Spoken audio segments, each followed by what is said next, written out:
Hey everyone, welcome to another video. Today we're going to talk about issue number 12 of Immortal X-Men, written by Kieron Gillen, but before we dive into the story, I want to say thank you for watching my videos and leaving great thoughtful comments down below to help the channel grow.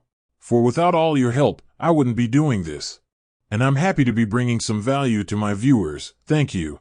So previously in the story, we learned that several key members was removed from the council and lost their voice in the process.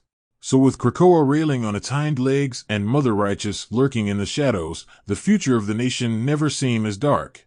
So with that said, this issue opens on a data page with a conversation between two individuals in the shadows. For Shaw and Colossus sat and shared a bottle of vodka as they played politics that would shape Krakoa in whichever way they wanted. For the Russian puppet now has a total of 3 votes under his belt, and with the help of Shaw, that would make 4. Which would be more than enough to sway the council in whatever way they please.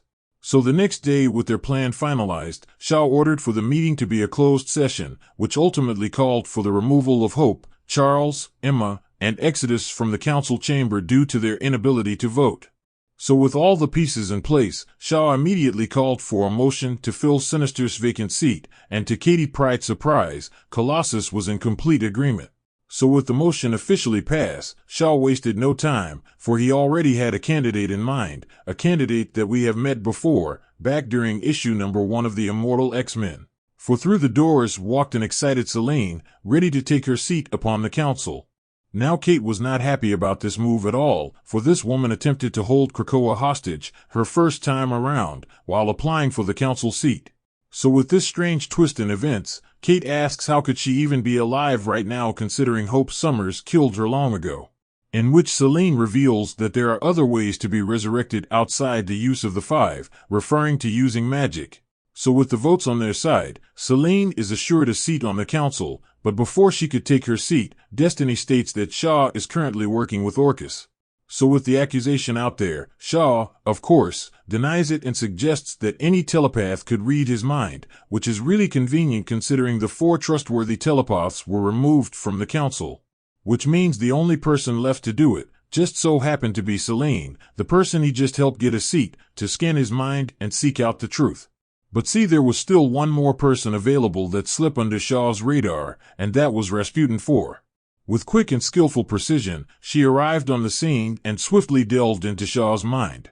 To Destiny's surprise, Rasputin found no evidence linking him to Orcus. Despite this, Destiny insists that she had a vision of the connection. Rasputin offered to confirm her claim by delving into her mind, but due to Destiny's hidden schemes and plans, she retracted her statement. Consequently, Shaw and Colossus were left to act as they saw fit.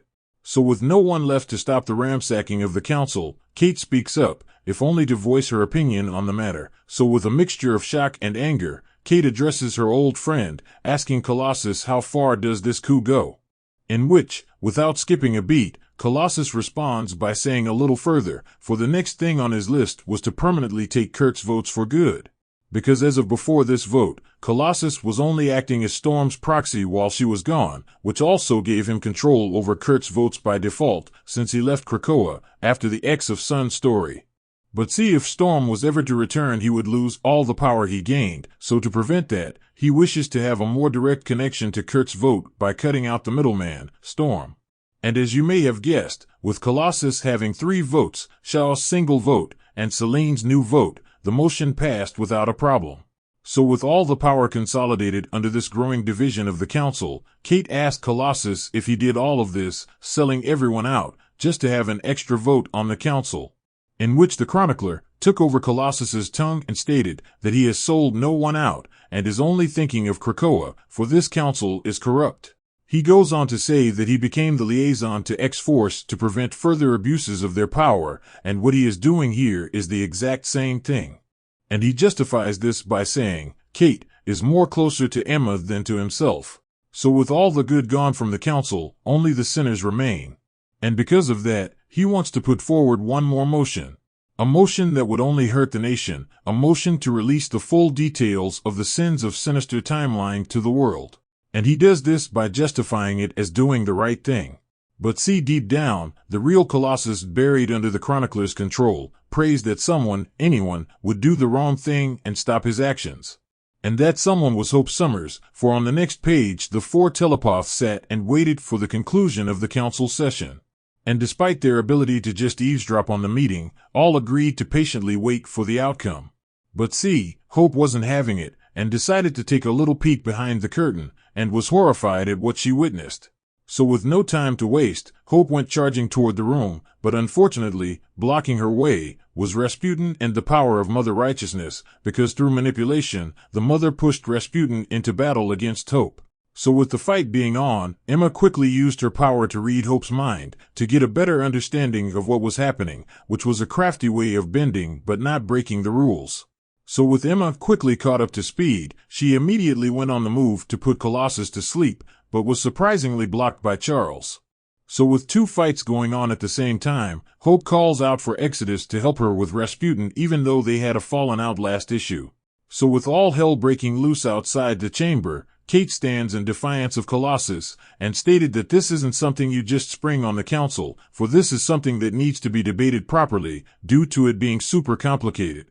But with time ticking down, the chronicler attempted to switch gears and play on Colossus and Kate's friendship, stating that Kitty would have understood. But before a decision is made, Storm arrives on the scene, for Exodus has brought her here to stop the madness, while still managing to play by the rules. So with tension high, Storm confronts her proxy, demanding to know what was going on, in which the chronicler hastily pivots to calling for a break until tensions have cooled down. So with the debate put on ice, deep down the real Colossus let out a sigh of relief as all parties retreated to their corners. But just because the debate was paused didn't mean the drama was over yet, for Shaw had plans in place to ensure things fall in line for him. So with that said, we skip over to Destiny and Mystique in their private chambers, and right off the back, it is clear that there was tension between the two lovers, for Destiny asks Mystique why she didn't have her back in the chamber, in which Mystique dodged her question and turned it back around on her by saying she should have told her if she was lying. So with both women at a standstill, Destiny breaks first in telling Raven that she is the blindest she has ever been and has no idea what is going on, and she has no idea why her lover, Mystique, is being so distant for the last few weeks, and at that moment she gets a vision that rattles her to the bone, a vision of her own death at the hands of Mystique. Completely confused by her words, Mystique pulls out the recording device given to her by the mother and began to play Destiny's future message to Sinister. Now this threw Destiny off, because Mystique was pissed that Destiny was willing to destroy the whole universe for their love. So after a brief exchange of words and reassuring each other of their love, the mother once again enters the chat and stirs the pot with her magic and pushes Mystique to kill Destiny in cold blood. Horrified by what just went down, Raven quickly revived her love, but unfortunately it was done by the hands of Hope, which means Destiny would lose her voice on the Quiet Council. So on the following page, the vote is done, and as you may have guessed, the scales were in Colossus and Shaw's favor. With 4 votes for releasing the sins of Sinister data, 3 votes against releasing the data, and 5 votes uncounted due to Sinister potential influence. So once everything was set in stone, Storm approached Colossus just to ask why, which he responds by saying, "You trust me, Storm, but I don't trust you. It was arrogant to assume that I would agree with you on all things, for I am not your playing piece." So with that said, Storm exits the council chamber as this issue number 12 of Immortal X-Men comes to an end. So down in the comment section below, let me know your thoughts about this issue and what predictions you could have moving forward. So with that established, I hope you enjoyed this video, and please don't forget to leave a like and a comment if you want to see more videos like this. Thank you for watching, and I'll see you in the next video.